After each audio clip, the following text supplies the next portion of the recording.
Okey, sebelum ni aku pernah tunjuk video-video yang aku buat buang barang karat. Tangki ni memang karat teruk tapi aku tak sempat nak rakam sebab sibuk sikit. Yang ni aku dah nak siap ni, baru sambil-sambil santai-santai aku rakam lah. Macam ni nampak dia bersih Yang ni aku pakai pencuci mozaik. Tengok, yang ni karat ni aku gosok gitu lah. Gosok nak dia terus tanggal lah.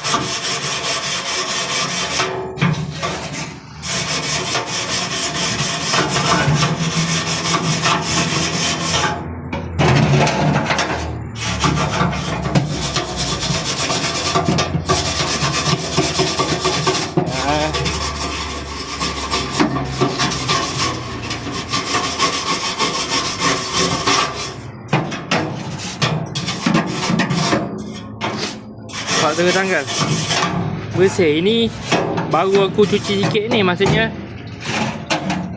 tak beria lah. Nampak beza kan?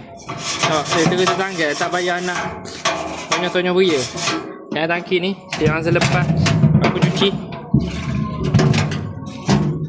tak boleh nampak bersih dia. Bersih kilat. Aku pakai ni pencuci mozaik.